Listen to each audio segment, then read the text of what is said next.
Usually the case. Right, so welcome everybody to another Whiskey Circus. Finally got going. Today we have Ian Forteath, who I believe is the global whiskey ambassador for Angus Dundee.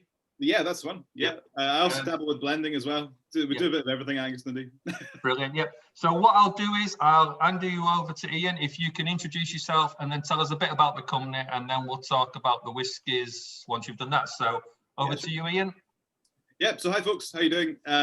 My name's Ian Forteath. I've met a few of you before, so nice to see some familiar faces. I don't know who that Gary guy is. I've never seen him for a while, but yeah, my name's Ian Forteath. I'm the global brand ambassador for Angus Dundee Distillers. So I look after primarily our our global markets. I also work with Claire Tesh, who's our European brand ambassador. You might have seen her before as well. And yeah, so my role in the company is a lot to do with kind of education and brand awareness. But also of the last kind of 2 years primarily, I'm also one of the senior blending team. So I get to dabble with some of the whiskies you find as well. If you try them and you like them, it was probably one I made. If you try them and it's not really for you, it's probably somebody else that blended that one. But I do kind of dabble. So I'm a kind of born and bred whiskey geek. I may look young. I'm actually 63. I just drink whiskey every morning. But I have been working in the industry for 10 years. I've been drinking it since I was legally old enough to do so. And yeah. So I really kind of geek out on it. So for me, getting to travel and literally make whiskey as well is a bit of a dream. Interesting point to note as well is kind of for today as well, I love whiskey for being whiskey. I'm not one of these brand ambassadors that reads off a script. And I do acknowledge that there's other good whiskies in the world. I'm not one of these people that just pretends that nothing exists apart from Tomintoul and Glencadam. So for the purpose of today, that probably doesn't sound good on recording, but hey-ho. And yeah, so I work for a company called Angus Dundee Distillers. So we are a family-owned distilling company, and they own 2 distilleries in Scotland. So they own Tomintoul up in Speyside and Glencadam in the Highlands and kind of Brecon, if you guys are familiar with the geography of it. And actually, although you may not have heard of us, we do all right for our size. Angus Dundee's been on the go, or kind of the family have been making whiskey for almost 60 years now, just over. And it's owned by a gentleman called Terry Hillman, who's still very much with us. He's now in his late 80s. But Terry was kind of one of these whiskey pioneers. He decided to make and kind of go forward making a business of creating blends for customers. So in the era where big brand blends were kind of starting to build, Terry kind of found his market in buying and selling and creating his own whiskies for customers rather than creating a label as such. So that's what a lot of our kind of primary business was built on. It's still a lot of what we do. We account for about 4% of the world's export, and about 80 to 85% of that is in blended and bulk whiskey. So that's still a lot of what we do as a company.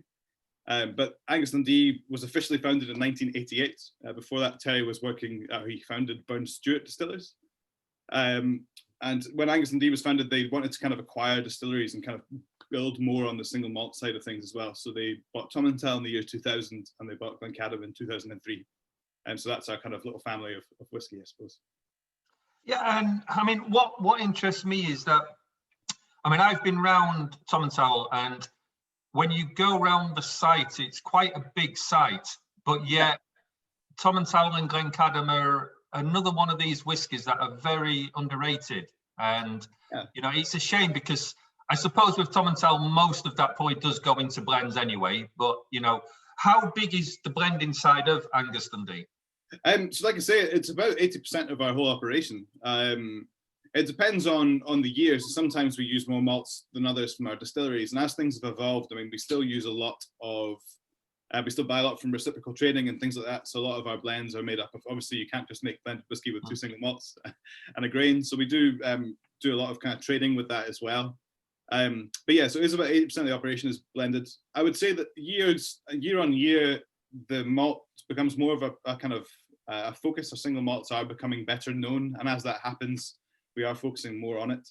It's definitely something that we're keen to push more, but I think that we're a little bit behind the time in terms of some people had more of a head start. So both Tomintoul and Glencadam were not really well established single malt brands before we bought the distilleries. So you may have seen the perfume bottle Tomintoul's. They're kind of the late 70s, early 80s. But there's not really any bottlings of it. And there was no bottlings of Glencadam really at all until we released it single malt. You find indie bottlings, but there was only one, I think, released under Allied Damec, which was really not a kind of well-known bottle. I think it was a 6-year-old. So yeah, it's giving these distilleries kind of justice as well, and giving them a bit of justice sounds a bit Batman-y, but it's giving them kind of recognition. I think the spirits that come out of both are really interesting. Tomintoul lends itself really well to blending because it's a very kind of creamy, nutty kind of spirit. So that works really well as a base. But it's a really great single malt in its own right. Glencadam is the other way around. Glencadam's really distinctive, kind of big, tangy, kind of almost kind of slightly sharp spirit, which I think is great. It's really authentic to its kind of era and its kind of place as well. So Glencadam's a bit different, and I think that it's a whiskey you need people to try to kind of understand it because it is a bit odd. It's not a kind of generic Highland, but actually it's a really great whiskey in its own right, and it's very much of its kind of time and place as well. Well, what we'll try and do today, if that's all right with you, Ian, is we'll split it down into 3 segments. So we'll do a segment for Tomintoul and then Glencadam. But sort of in this first part, do you want to just tell us a little bit about the blends that you do and the markets that you're hitting and things like that then? Yeah, sure. Yeah. So in terms of blend, like I said, I think we supply it to about 85 countries. So what we do with our blends, we tend to be bespoke. So a lot of what, before I started becoming heavily involved in blending as such, so now a lot of what I do is our single malts, but I've been kind of working on the blending side for the kind of 4 and a bit years, helping out with our kind of main blending team, and now I've been fortunate to join them. But before that, what we would do is a lot of kind of, I said, bespoke whiskey. So instead of, we don't have an established brand like a Chivas Regal or a kind of Johnny Walker, but we kind of exist in making blends for customers. So if a customer wants to make a blend for their market, so distributor and importer in whatever country, say Spain, want to create a brand, we have the stocks that we can say, look, tell us the flavor profile you guys are wanting. And so if they want something spicy and sweet with a bit of kind of sherry through it or whatever else, and then we'll richly customize blends using our kind of, I always call it our ingredients, but our kind of casks to create those kind of flavor profiles. So it's quite interesting. Angus probably owns about 700,000 casks of whiskey. And because of Terry's kind of background, we were trading casks long before. Kind of now it's a bit harder to trade casks with people, but we've got some really cool ingredients kicking around. So actually, we have profiles for everything. Although we can't cover all these profiles with Tomintoul and Glencadam, so for sulfury spirit, kind of heavier stuff, we don't have a lot of that because both of ours are a bit lighter, but we have plenty of it in reserve to use for blends. So you'll find our whiskies all over the world, but they'll be under the labels of the distributors or companies that we work with. So big markets for us are places like France, also Spain, but also if you go further afield, I mean, you've got places in Taiwan and China. India is obviously a big market with whiskey as well. And we do own brands for places like Total Wine in America as well. So you find kind of our blends are around quite a lot. But I mean, the interesting part in that then is, where you say it is getting a little bit harder to get hold of other stocks then. So is this something you try to set up on a long-term contract, or do you just sort of, is it a 2 or 3 year contract, or is it a 10-year contract? Or for reciprocal agreements, a lot of those are pretty well set. So they were built a long time ago, but we have really good connections with a few distilleries that we work very closely with, and we're always kind of looking to open up more as well. I know that Gary's still on the call, so I'll put that nut in there. But no, it's kind of good to know. And I think that it's one of the things. Tomintoul and Glencadam are actually quite desirable, especially Glencadam for blending, because adding kind of 2% of that to a blend can really change it because of that really kind of fruity profile. Glencadam appears in a lot that you may be familiar with, but I don't know if you know that Glencadam's in it, but just using tiny smidgens of it in a blend, because it's got this kind of fruity, kind of almost kind of bright kind of top note, it can be really good for kind of layering a whiskey. So a lot of distilleries want that. So we do kind of trade with quite a few people, but I said these agreements are in place because our spirits are quite useful for their blends as well. Yeah. But yeah, it's harder to do. It's harder to set up new arrangements. And we used to buy from things like, we used to have, we've got a reasonable supply of things like Macallan. That's not easy to get anymore, as you can probably guess. So yeah, so we do have we've got agreements to still go ongoing. There's some stuff we can't get as easily as we could before. But it is a big part of what we do. So kind of a lot of what Terry did to build the business and kind of where we kind of came from was through kind of creating good agreements and arrangements and long-term partnerships as well. So. Yeah. And so with that then, I know when I visited the distillery, there was talking, like you've already said, a big market is France and things like that.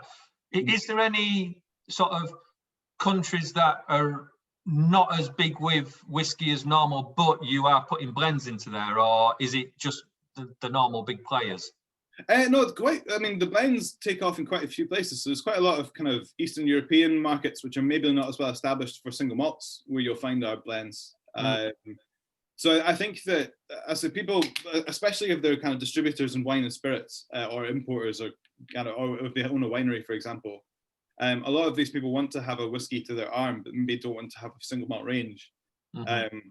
So we have a big customer in Georgia, for example, who are a winemaker, but they do a spirit through us as well, because they want to have a blended Scotch as part of their kind of portfolio. So I say we kind of, that's where we kind of built our reputation, and a lot of people outside of the UK and maybe kind of Western Europe know Angus Lundee as being a kind of blender and bottler, and we kind of spread through word of mouth that way, I suppose. But, yeah, and so obviously we know now that you have Tomintoul and Glencadam, which are single malt whiskies.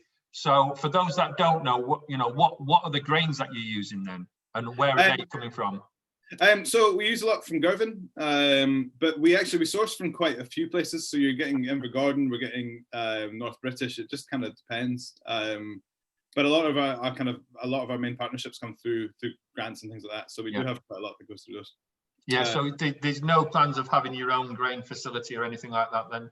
I don't know. Grain is such a massive thing to undertake, and to do a small-scale grain distillery is kind of a waste of time. So it's one of these things that if you're going to do it, you need to do it in massive volume, and we wouldn't use all of the grain that we'd be distilling. So unless you can kind of bring it, if you can bring it to the market and there's more demand from other people, it's one of these things. It's actually easier to get a hold of from the people that are churning it out. I mean that in an endearing sense. There's great grains in the world too. But yeah, to undertake our own grain distillery would be a lot. That's a lot of production that I say we probably wouldn't have use for all of it.